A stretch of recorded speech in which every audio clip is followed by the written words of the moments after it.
They say the worst thing about getting old is the silence. But let me tell you something worse. Waking up in a hospital bed to the sound of your name no longer meaning anything. The room smelled like antiseptic and loss. I blinked slowly, adjusting to the dim light. A nurse was checking my IV. "You're lucky, Mr. Harris," she said with a practiced smile. "Small stroke. You got here in time." Small stroke. Right. The ache in my chest felt like someone had dropped an engine block on it. But that wasn't what hurt most. It was what Kevin said a few days later that did. "Dad, don't worry about the house," he said while fluffing my pillow like he actually cared. "Just sign this. It's so I can manage your bills while you're recovering." I signed. With a shaky hand and a medicated mind, I signed. And just like that, I stopped being a homeowner. My name is Walter Eugene Harris.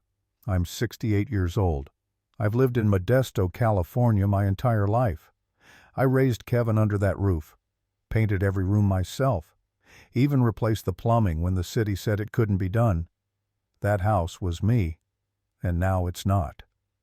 When I got out of the hospital 2 weeks later, the front door lock had been changed. My clothes were in garbage bags on the porch. And Kevin?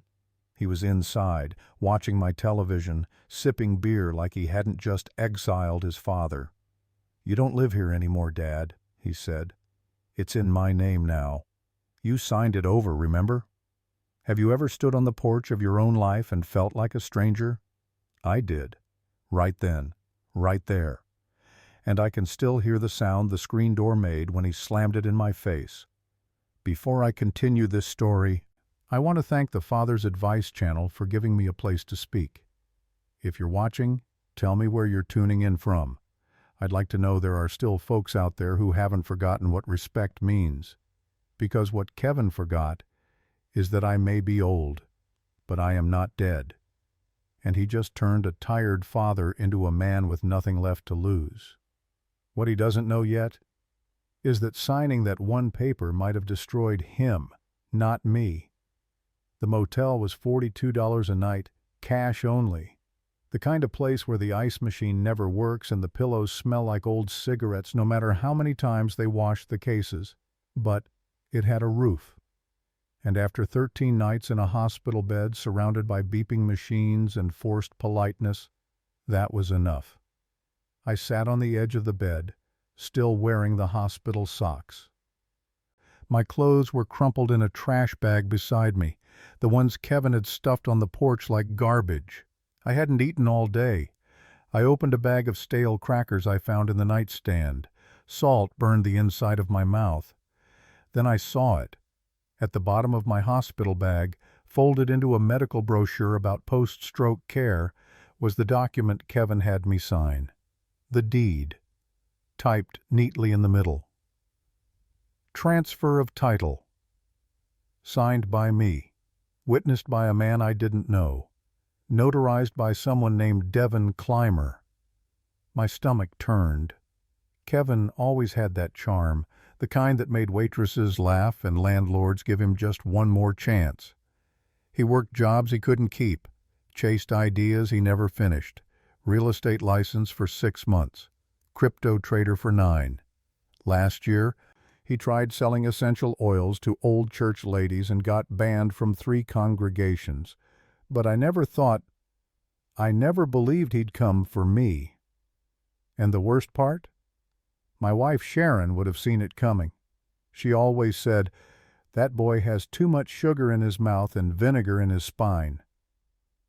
She died 5 years ago, holding my hand on a Sunday morning while the pastor read from Romans. I haven't stepped into a church since. I miss her most on nights like this, not just because I'm alone, but because if she were here, she'd have torched Kevin's backside before he even brought the pen out. I looked down at that paper again. There was a line under the notary seal. A date. The same day I was moved from ICU to a step-down bed. I remember that day. I was on pain meds so strong I thought the nurse was floating. He waited until I was too loopy to question it. That's what makes it worse. It wasn't a mistake. It was a strategy. You think you raised a son. Turns out you raised a man who waited for you to get weak so he could take your life and repaper it as his. I folded the document slowly, placed it back in the bag. Then I opened the drawer and pulled out the motel pen. Wrote one name on the pad. Devin Clymer, notary. If there's one thing I know from a life of fixing engines, wiring houses, and reading contracts before signing them, paper always leaves a trail, and Kevin just left his fingerprints on mine. Modesto's county records office is one of those places where time seems to move slower than anywhere else. The clock on the wall had stopped at 2:46. No one seemed to notice or care.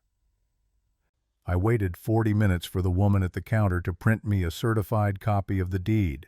I told her I needed to see the transfer of title dated last month. Gave her my name. She typed with one finger. When she handed me the paper, I didn't even have to read it. I recognized the line of my own trembling signature near the bottom. Transferor, Walter Eugene Harris. Transferee, Kevin James Harris. Witness, Kira Denslow. Notary, Devin Clymer. Location of signing, 4218, Melrose Lane, Modesto. My eyes locked on that address. It wasn't the hospital, wasn't a law office either. It was a residential street over near Briggsmore and Coffee, a neighborhood I hadn't been to in years. So why was the document notarized there? I folded the paper carefully, thanked the woman at the counter, and stepped back out into the heat. October in Modesto still feels like summer. The air was dry, the sun sharp, but I barely noticed. All I could see were flashbacks. Kevin, at age 6, holding up a fish with both hands, screaming, "Dad, it's bigger than my head!" Kevin, at age 9, refusing to read because the words kept dancing, until we discovered he was dyslexic. Kevin, at 13, the night I caught him smoking weed in the garage. I didn't yell. I just said, "Son, is this who you want to be?" He cried that night, hugged me, promised to do better. Promises. That's all they were. Somewhere between then and now, the boy who couldn't sleep without his Spider-Man nightlight became a man who forged a signature and changed a lock. I walked slowly down the sidewalk, past the bus stop, past the old diner where Sharon and I used to get pie after Sunday service. And I thought, maybe it wasn't just the house he stole, maybe it was everything we built inside it. That night in the motel, I looked up the address from the notary record. It was a single-story house with a red door and a mailbox shaped like a duck. I'd drive by the next day. But for now, I lay back on the hard mattress, listening to the hum of the wall AC, holding that photocopy like it was the last piece of my identity. One thing was certain now. I wasn't crazy. I wasn't imagining things. Kevin didn't just lie to me. He planned this. And tomorrow, I'd find out who Kira Denslow was and why she helped my son steal my life. 4218. Melrose Lane didn't look like the kind of place where legal documents got signed. The paint was chipped, the front porch sagged a little, and there were plastic chairs in the yard that hadn't been cleaned in months. A little boy with no shirt was running through a sprinkler squealing. A woman sat on the porch smoking, staring at her phone like it owed her money. I approached slowly. "You Kira Denslow?" She looked up, squinting through the smoke. "Who's asking?" "I'm Walter Harris," I said, steady as I could. "I think you witnessed a document of mine last month, a property transfer." She shifted, tapped her cigarette on the railing. "That your son's name, Kevin?" My throat tightened. "Yes." She stood. "Look, I didn't know it was anything serious. He said it was medical stuff. Release forms or something. I don't know. He gave me $100. Said he needed a second witness because the nurse wasn't around. I just stared at her. She started to fidget. "I didn't know it was a house," she added. "I swear, he showed up with some guy, said he was a notary. We signed. They left. That was it." I took a deep breath, watching her face. She wasn't lying. She was just tired, probably broke, and Kevin knew it. "Do you have a copy of what you signed?" I asked. She shook her head. "No. He took everything with him. But I remember the guy had a little seal thing, pressed it onto the paper." "Was his name Devin Clymer?" Her eyes lit up. "Yeah, that's it. You know him?" I nodded slowly. "Not yet, but I will." She looked down at her cigarette, then back at me. "Are you okay?" she asked quietly. I didn't know how to answer that.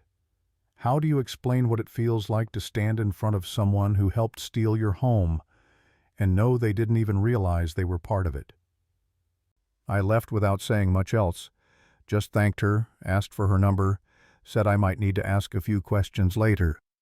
She gave it to me without hesitation. She was scared now. She should be. Back in my car, I sat for a long time with the engine off. The neighborhood was noisy, but I couldn't hear any of it. All I could hear was Sharon's voice, the one that used to call Kevin our boy, even when he was screwing up. "Our boy just needs more time," she'd say. I gave him 40 years. And he used that time to build a lie. But now I had a name. I had a witness. And soon, I'd have a reason to knock on Devin Clymer's door. Kevin played this like I'd stay quiet, like I'd go away, but he forgot something. I'm not afraid of starting over. I've done it before, and this time, I brought the receipts. The name Devin Clymer sounded like someone who sold used boats or tech support scams, not a notary public. But there he was, tucked between a dry cleaner and a payday loan place on Yosemite Avenue, behind a dusty window that read, "Clymer and Associates, Notary, Tax Prep, Legal Forms." I pushed the door open. A bell jingled. Devin looked up from behind the counter. He was younger than I expected. Late 30s maybe, thin, too much hair gel. He had that fake tan that always peeled around the collar. He smiled with practiced friendliness. "Help you?" I walked up slowly and laid the document on the counter between us. "You notarized this." He blinked, glanced down, paused. "Sir, I processed dozens of forms. Look at the date." He glanced again. "September 14th. That's the day I was in a hospital bed. Couldn't walk straight, couldn't see straight, and somehow you watched me sign over my house." He stiffened, but the smile didn't break. "If your son brought proper ID and the forms were—" "I didn't say my son brought me," I cut in. "I said I was in the hospital. And you notarized this at a private home, not a hospital, not my home. Some woman's porch with cigarette burns on the railing." That got him. I saw it. The flicker behind his eyes. The little muscle in his jaw that twitched when the lie started to wobble. "I don't know what to tell you, sir. It was all filed legally, but not ethically and not truthfully." I leaned in. "Devin, I've worked with sheetrockers, roofers, contractors, and foremen for 40 years. You know what they all have in common? They can smell BS from a mile away. And right now, you reek." He looked down, rubbing the back of his neck. "Look," he finally muttered. "The kid paid me. I didn't know the guy in the hospital wasn't the one signing. I thought it was just, I don't know, power of attorney stuff, nothing serious. He paid you to pretend you saw me sign something. That's fraud." Devin paled. Are you taking this to the DA?" "I'm taking this wherever it needs to go. unless you decide to help make it right." He stared at me, his expression shifting from smug to scared. "I didn't know he was stealing a house, man. He just said you were his dad and you gave permission." I didn't reply, just stared him down. You know what's worse than betrayal? Watching a man realize he helped do it for $200 in a lie. That night, I sat alone in the motel again, turned off the light, lay on my back and stared at the water stains on the ceiling. Sharon and I bought our house in 1982. We didn't even have a couch at first, just a mattress on the floor and one of those big metal fans to fight the summer heat. But it was ours. Every nail in the walls, every creaky step, every photo we hung was part of the story we were building. And now it was gone. Not because I failed, but because someone who carried my name thought he could erase it all with a fake smile and a forged pen. But this chapter doesn't end with a signature. It ends with a reckoning.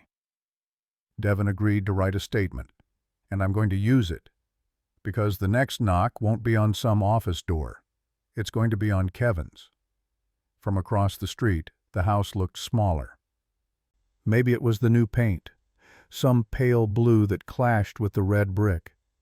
Maybe it was the strange car in the driveway, or the sound of a dog barking behind the fence. But mostly, it was the way it didn't feel like mine anymore. Kevin stepped out of the car. He was wearing new shoes, expensive ones. He laughed as he walked around to open the passenger door. A woman stepped out, mid-30s, too glamorous for Modesto, long lashes, loud laugh. I'd never seen her before. They walked up the steps together. My steps. He had his hand on the small of her back like he'd done it 100 times. I watched them from the truck, engine off, windows cracked. On that porch, I had rocked Sharon to sleep after her chemo treatments. On that porch, I had taught Kevin how to fix a bicycle chain. He skinned his knuckles. I told him, "Every scar has a lesson." And now here he was, living in a house he stole, laughing like nothing happened. I gripped the steering wheel so tight my hands cramped. My instinct was to get out, walk up, and knock. But I didn't. Not yet. Instead, I drove to the edge of town, pulled into the gravel lot of a little brick building with a wooden sign. Faith Revival Tabernacle. Pastor Gene was outside, sweeping leaves. He looked up. "Walter?" I hadn't seen him since Sharon's funeral. "Thought I'd find you here," I said. We sat on the bench out front, the kind where the paint peels off on your shirt. I told him everything. The hospital, the deed, the fake signature. Kevin's silence. He didn't interrupt, just nodded. When I finished, he said quietly, "You want justice, Walter, and you deserve it. But be sure you don't confuse it with revenge." I looked at him. "Is there a difference?" He smiled, but it was sad. "One heals, the other just burns." I didn't know how to answer that. Before I left, he handed me a little notebook, Sharon's prayer journal. She'd left it in the pew one Sunday. He'd kept it all this time. I held it like it was made of glass. Back at the motel, I opened my duffel and laid out everything on the bed. A certified copy of the fraudulent deed, Kira's handwritten statement, Devin's signed affidavit, notarized, this time legally, and the journal. On the first page, Sharon had written, "A house is not made of wood and nails, it's made of promises kept." Kevin broke every one. But I wasn't going to scream. I wasn't going to cry. I was going to file. And when the day came, I'd be standing in front of a judge with proof, not pain, because this fight wasn't about getting my house back. It was about making sure he never did this to anyone else, and maybe, just maybe, remembering who I used to be. The law office, was wedged between a vape shop and a daycare, two things that didn't exist when I was raising Kevin. Funny how the world moves on while you're still nursing the damage. Inside, everything was glass and chrome, cold but clean. A young woman stood up from behind the desk. "Mr. Harris?" "Yes, Walter." She shook my hand. Firm grip. No nonsense. "I'm Maribel Soto. Please sit." We sat in a small conference room with frosted windows. She pulled out a yellow legal pad and a blue pen. "Tell me everything. Start from the hospital." I did. Again. By now, the story came out like a rehearsed confession. The stroke, the paper, Kevin's soft voice while I was half-drugged, the motel, Kira, Devon, the photocopies. She listened without interrupting. When I finished, she nodded. "You have a case." Those 4 words nearly broke me. She continued. "It's deed fraud. He took advantage of diminished capacity. There's potential elder abuse here, too. We'll file for rescission of transfer and emergency injunction to prevent sale or refinance, but we need to move fast." I swallowed. "What's the risk?" She leaned back. "He'll deny everything. Say you gave him permission. Say you were lucid. If he gets a lawyer, they'll argue you're just bitter and confused. Judges are cautious with family disputes, but the notary affidavit changes things. That's key." I nodded. She pulled a retainer agreement from a drawer. "My rate is fair. I'll work with you on payments." I didn't even ask how much. I signed. Because this wasn't about money. This was about memory, about respect, about not dying as a footnote in someone else's fake story. She handed me a copy and said, "We start today.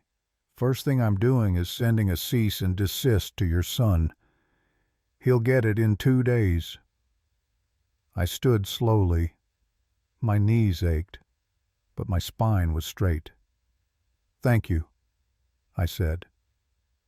Outside, the afternoon sun was brutal, but for the first time in weeks, I didn't feel small. I wasn't just an old man sleeping in a motel room anymore. I was a plaintiff. And Kevin? Kevin was about to get mail he never saw coming. The phone rang at 6:14 p.m. Unknown number. I knew who it was before I even picked up. "Hello?" Silence. Then, "Dad?" That voice, the same one that used to ask me to check under the bed for monsters, now it sounded different, hollow, rehearsed. "I got some letter from a lawyer," Kevin said. "What the hell is going on?" I took a breath. "You know exactly what's going on. You're making a mistake, a big one." "No, son. I made the mistake a month ago, when I trusted you." He laughed. Cold. "Dad, come on. You were in the hospital. You were saying weird things. You told me you wanted me to handle the bills, remember? I thought I was helping. You stole my house." He paused. "It's not like that. You're not in a position to manage." "I managed it just fine for 40 years. Until you decided you needed more than your allowance." His voice changed, sharp, defensive.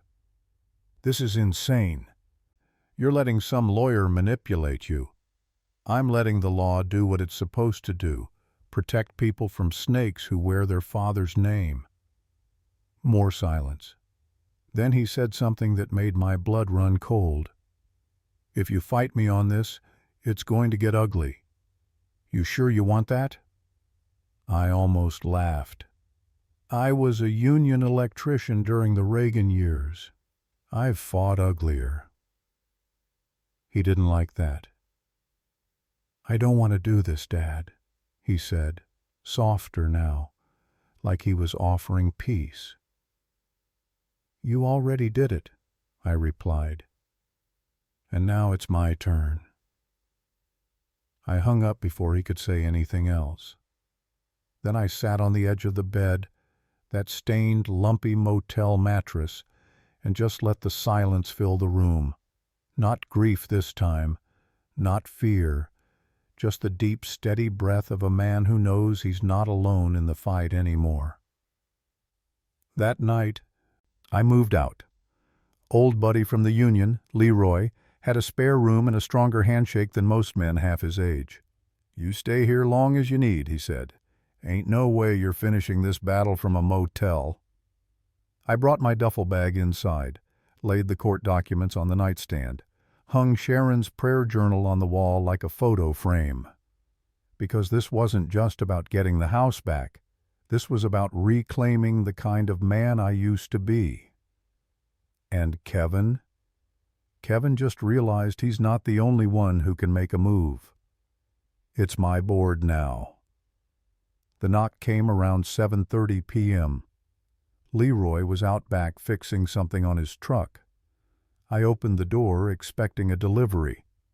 It was Lydia, Kevin's ex-wife. She looked thinner than I remembered, hair pulled back tight, eyes tired. "Mr. Harris," she said. "Can I come in for a second?" I stepped aside. She walked into the living room, glanced around at Leroy's half-painted walls and the old recliner I'd claimed as my own. Then she reached into her purse and pulled out a manila envelope. "I heard what Kevin did, through a mutual friend. I figured, you should have this." She handed it to me. I opened it slowly.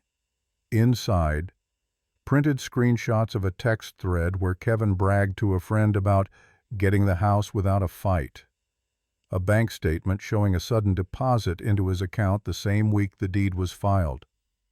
And a USB drive. "What's on this?" I asked. "A voicemail he left me 6 months ago," she said. "Drunk, rambling, saying how easy it is to convince old people to sign things if you just wait until they're too tired to read." She sat down. Her hands were shaking. "I was married to him for 5 years," she said. "He lied about everything. Had a second credit card I didn't know about. Tried to put our son's social security number on a car loan. I left when I found out, but I never thought he'd go after you."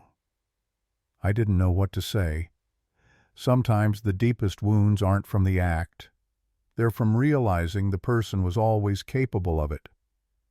"I kept this stuff in case he ever tried to come after me," she said. "But I think you need it more." I nodded slowly. She stood. "Good luck, Mr. Harris. And if you ever need me to say this under oath, I will." I walked her to the door, watched her drive away in an old gray sedan with a car seat in the back. Back inside, I sat down with that envelope in my lap. Heavy, but not from the paper, from the truth inside it. Kevin didn't just cross a line, he burned the whole bridge. With me, with her, with anyone who ever tried to love him. But he made one mistake. He left a trail. And now that trail had names, dates, screenshots, and a voice. Next week, we'd be in court for the emergency injunction. And I wasn't walking in there alone. I was bringing the truth with me. In triplicate. The courthouse smelled like floor polish and fear. I hadn't been in one since my last jury duty in 1998. Back then I fell asleep during the opening arguments and got excused by noon. This time I was wide awake. Maribel walked beside me, crisp gray suit, folders under her arm, eyes sharp as a scalpel. I had my old navy blue suit on. Sharon used to call it my dignity jacket. Still fit. Mostly. We sat on the left side. Lydia slipped in quietly behind us. Didn't say anything, just gave me a small nod. Kevin showed up 10 minutes late. Tan blazer, new haircut, that same swagger he'd used in high school to get out of detention. He walked like he thought the judge would be impressed. He didn't look at me. Not once. The hearing started. Maribel stood and spoke first. Calm. Precise. She handed over the forged deed, the notarized statement from Devon, Kira's affidavit, and a flash drive with Lydia's voicemail. The clerk played the voicemail out loud in the courtroom. Kevin's voice slurred. If you wait long enough, old folks'll sign anything. Just need to make it look official. Get the right stamp. Boom. Free house. The words hung in the air like smoke.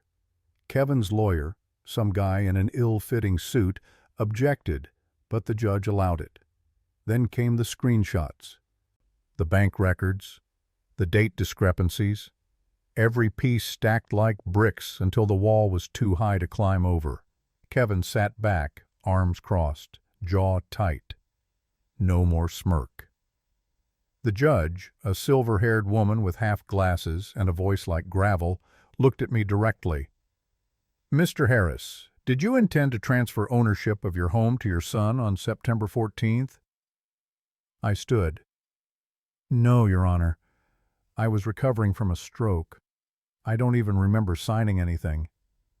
But I remember the feeling of waking up and realizing my key didn't work anymore. She nodded slowly. I believe you. She turned to Kevin. Mr. Harris, based on the evidence, I am granting the emergency injunction. You are prohibited from selling, leasing, or altering the property in any way until this case is resolved at trial. Furthermore, any financial transactions tied to the house are frozen as of today. Kevin's lawyer tried to interject. Denied, she said flatly. I sat back down, knees weak, but heart steady. For the first time since this all began, the world had tilted back toward level. Outside the courthouse, Kevin stormed past me without a word. Lydia watched him go, arms crossed, then turned to me. He won't go down easy, she said. I don't need easy, I replied. I just need true. That night I sat in Leroy's recliner and read the court order 3 times. Was it over? No. The trial was still ahead. But for the first time in weeks, I slept without checking the lock on the door, because I wasn't the one hiding anymore. Kevin was. It started with a voicemail from an old church buddy. Hey, Walt, I don't know what's going on between you and Kevin, but maybe you should talk to him. Life's short, you know. Then came the Facebook posts. Vague ones. Some people forget who raised them, but still feel entitled to play victim. Followed by messages from numbers I didn't know. He's your son. Doesn't that mean something? Yeah, it does. It means I raised someone who learned how to weaponize guilt like a pro. I ignored the calls, deleted the messages, but it got under my skin anyway. That's the thing about betrayal. It doesn't just hurt once, it echoes. Leroy noticed. You're walking like your boots are full of bricks, he said one morning. I didn't answer. That evening, Lydia invited me to a little diner off Route 99, just pancakes and coffee, no pity, just conversation. He's spinning it, she said, tearing a napkin into tiny strips. Telling people you're confused, that you snapped after the hospital. Is anyone buying it? People like a good drama, especially when it's not theirs. I stirred my coffee. He always did know how to change the story halfway through. She nodded. He used to tell my parents I was bipolar, that's why I cried so much, said I had mood swings. Meanwhile, he was draining our savings behind my back. I looked at her. Why'd you stay so long? She sighed. Because I wanted the version of him that only existed in the beginning. The sweet one. The one who said he wanted a family. That's the version I raised, I said quietly, or thought I did. We didn't talk much after that, just finished our pancakes. But when we left, she put her hand on my arm. You're not crazy, Walter. And you're not alone in this. Back at Leroy's, I opened a new spiral notebook, started listing everything we'd need for trial. Timeline of the deed filing, witnesses willing to testify, financial records, Sharon's journal marked with notes about Kevin's behavior before she passed. Every piece of paper was a small shovel. I wasn't just digging out the truth, I was burying the lie. Kevin could play the victim online. He could weaponize nostalgia and send old photos of me holding him at a picnic in 1993. But a picture doesn't erase a crime, and in court, stories get replaced with facts. He was about to learn that the hard way. The email came from Maribel late Thursday night. Subject line: attempted property transfer, blocked. Kevin had tried to list the house through a shady out-of-town buyer, some LLC shell. Probably figured he could get cash under the table before the case hit trial, but the injunction held. The title company flagged it, froze the process. When I read the email, I didn't feel rage. I felt pity, not for Kevin, for the boy he used to be, the one who made forts in the backyard with sticks and a tarp, the one who once cried when I killed a snake because he just wanted to watch it slither. That boy's gone, replaced by a man who'd sell his father's roof to buy another lie. I spent that weekend preparing. Maribel had me run through my testimony 3 times. She played devil's advocate. What if the judge asks why you signed it? What if Kevin claims you gave verbal consent? I answered every question with the same truth. I trusted my son, and he used my body's weakness as an opportunity to steal. We organized documents in color-coded binders, witness statements, medical reports, the timeline, Devin's affidavit, Lydia's voicemail, even Sharon's journal, just 1 page photocopied where she wrote, "Kevin's ambition scares me. He looks at people like they're steps." That night, I lay in Leroy's spare room with the windows cracked, cool air coming through the screen. I stared at the ceiling and thought about 1982, the day we got the keys. Sharon cried on the porch. I carried her over the threshold like it was a palace. We didn't have furniture yet, just a mattress, a box of old records, and a radio. But we were kings. And now, all these years later, I'm fighting not for the house itself, but for what it stood for: stability, sacrifice, memory. Kevin thinks he's the heir to that history, but inheritance isn't automatic. It's earned, and come trial, he'll have to answer for what he's done. Not just to me, but to every memory still echoing in those walls. If this ends in a courtroom, I'll be the one standing. October 23rd. I woke before the alarm. Didn't need it. My body knew. Trial day. I dressed slow. Same navy suit, clean shirt. Leroy pressed it for me the night before. He slapped my shoulder on the way out. "Bring the roof down," he said. Maribel met me at the courthouse, folder in hand. No small talk, just a quiet nod. Kevin was already inside, seated at the defense table with a smarmy-looking lawyer who wore cufflinks like armor. Kevin wore a navy blazer, probably borrowed. No tie, tried to look relaxed. He didn't. The judge entered. Same silver-haired woman from the injunction hearing, calm, direct, no patience for theatrics. Maribel began.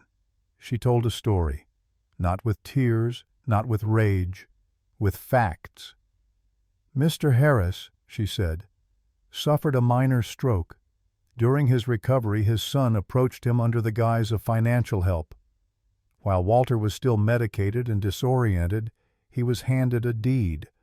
That document transferred his home, his only major asset, to his son's name. No legal consultation, no disclosure, no comprehension, just betrayal. Kevin's lawyer rose with a smirk. Mr. Harris is 68. Strokes are traumatic. Memories fade. Isn't it possible he simply forgot giving consent? Isn't it likely, Your Honor, that this is a regretted gift? Then it was my turn. I stood, swore my oath, and told the truth. About the hospital, about Kevin's soft words, about the porch, the locks, the motel, the paper trail. I didn't raise my voice, didn't plead. I just said, I taught my son how to tie his shoes, how to patch a tire, how to keep his word. I never thought I'd have to teach him not to steal. Then Lydia took the stand. She didn't look at Kevin once. She played the voicemail. Kevin's voice echoed across the courtroom. Old folks'll sign anything if you catch them at the right time. The judge didn't blink. Kevin stood up. That's out of context. The judge raised a hand. Sit down. He did. The courtroom was silent. When we recessed for lunch, I stepped out into the sun, pulled my coat tighter. The air had turned, not cold, just clearer. Maribel stood beside me, sipping coffee. You were perfect, she said. I nodded. Across the courtyard, Kevin lit a cigarette with shaking hands. His world was cracking, and mine, the one he tried to bulldoze, was still standing. Tomorrow we'd return for closing arguments. But the verdict, I could already feel it moving. Day 2.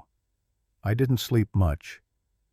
Not because I was afraid, but because I knew how close we were. When we walked into that courtroom, the air was different.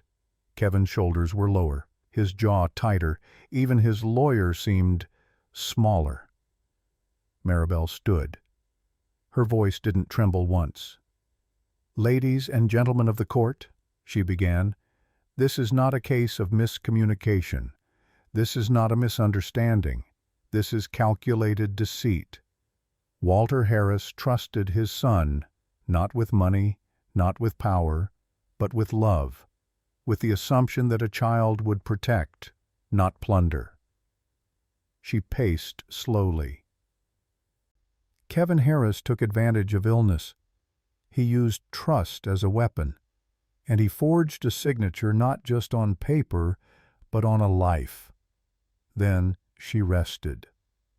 Kevin's lawyer stood up, tried everything, painted me as confused, old, embarrassed, claimed I was pressured by outsiders, that Lydia had personal motives, that the notary must have been coerced.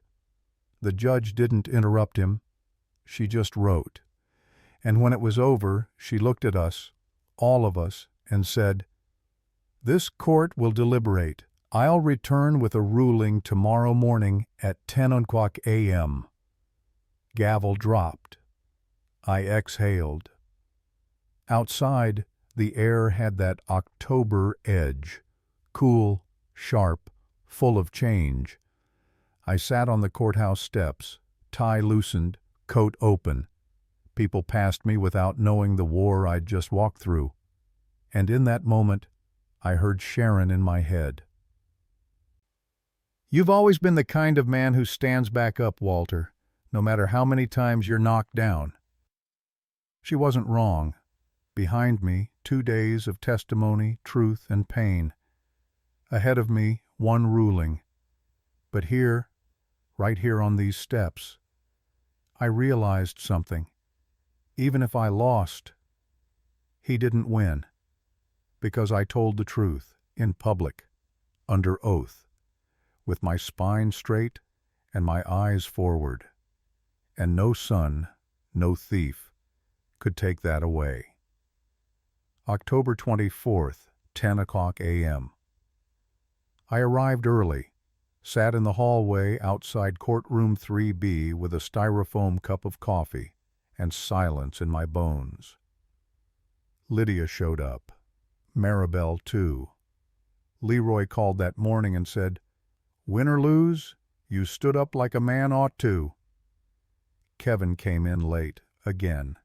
Same blazer, same look. But this time, he wouldn't meet my eyes. The judge entered. Everyone stood. She flipped through her notes, took her time. I felt my pulse in my fingertips. "Mr. Harris," she said, looking at me, "you brought this case with evidence, testimony, and remarkable dignity." She turned to Kevin. "Mr. Harris, Jr., your conduct demonstrates clear intent to defraud. The court finds the deed transfer invalid. Full rescission is granted. Property rights returned to the plaintiff, effective immediately." I didn't move. She continued, "Furthermore, this court is referring the matter to the district attorney for further investigation under civil fraud statutes. Sanctions will be issued." No applause, just silence. I closed my eyes for a second, not to celebrate, to breathe. Outside, the wind had picked up. Crisp leaves skittered across the courthouse plaza. Lydia hugged me. Maribel smiled. Even the bailiff gave me a quiet nod. Kevin walked right past me. Not a word, no apology, no glance. Just gone. I didn't follow. Instead, I drove to the house, parked across the street. Same spot I'd watched from before. The tree in the front yard, the one Sharon planted our second year, had turned gold. Its leaves shimmered like coins in the breeze. I didn't get out of the truck, didn't go inside. Not yet. Because reclaiming a house isn't the same as returning home. There's grief to unpack first, and memory to rebuild. But standing there, I finally felt something I hadn't in a long, long time. Stillness. Justice had spoken. And for the first time in weeks, I wasn't surviving. I was whole. I waited 3 days. Then I unlocked the door. The key turned slower than I remembered, or maybe my hand just hesitated. The house smelled like dust and disuse, but beneath that, something else. Sharon's lavender sachets, still faint, still clinging. I stepped inside. The silence hit like a wave. The living room was different. Kevin had moved the couch, replaced the curtains, mounted a TV on the wall where our wedding photo used to hang, but the floor still creaked in the same spot. The sunlight still poured through the east window just after noon. Some things, the real things, can't be undone. I walked room to room, slow, like visiting an old friend after years apart.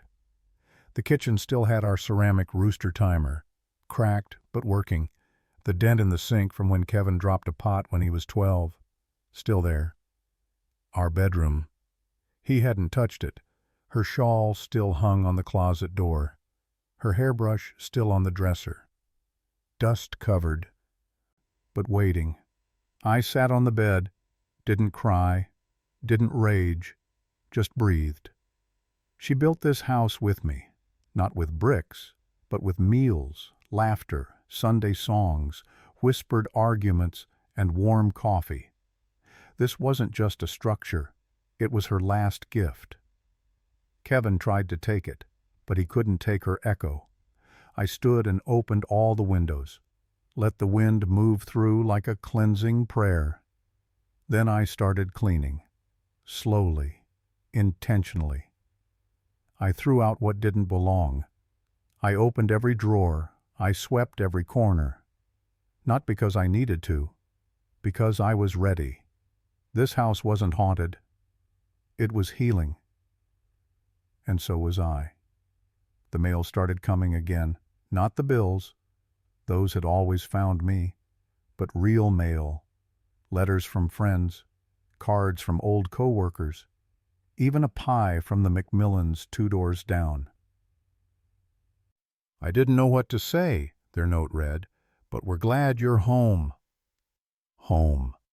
I mowed the lawn, trimmed the hedges, dug out Sharon's old gardening gloves, and started pulling weeds from the flower bed she loved most. Maribel called once a week just to update me. "The fraud referral's moving forward," she said. "Might not be quick, but it's happening." I thanked her. Kevin never reached out again. I don't know if he moved. Don't care. His silence is a relief. Lydia dropped by once, just to see the place. She stood in the kitchen, touching the counter. "You know, he used to tell me this place felt too small for him." I smiled. Some men mistake roots for chains. We didn't talk long, didn't need to. Pastor Jean came over the following Sunday. We didn't pray. Just sat on the porch and drank weak coffee like we used to. "You look lighter," he said.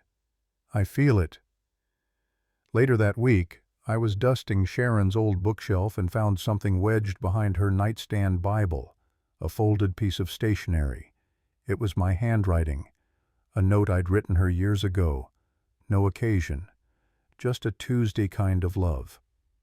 "If I go before you, plant something, anything. A tree, a flower, a vine. So when I'm gone, part of me keeps growing here." I read it 3 times, and I cried for the first time in a long time, not out of loss, out of gratitude, because she had planted something, and even after everything, it was still blooming. I hadn't been back since the headstone was set. October 30th. Crisp morning. Sky like glass. The kind of blue Sharon always said reminded her of Oregon. I brought her favorite, white tulips, even though they'd wilt by nightfall.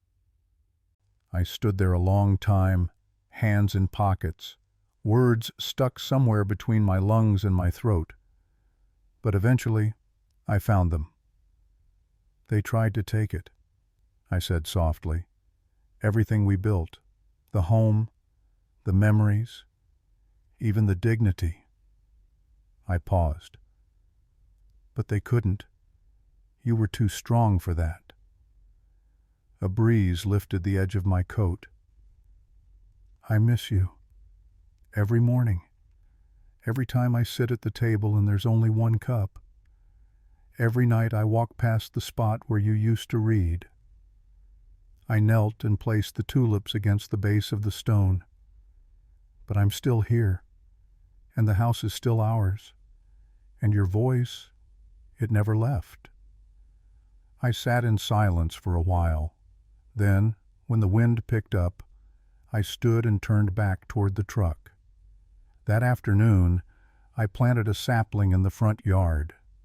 Sharon always wanted a second tree. Said it would balance the porch view. I chose a red maple, bright, stubborn, the kind that clings to its leaves longer than most. As I shoveled, I remembered her laughter, the way she wiped her hands on her jeans after gardening, the way she said, "Roots matter more than paint." And I knew this story wasn't about a house, it was about love, the kind that survives theft, silence, even death. And in that soil, it begins again.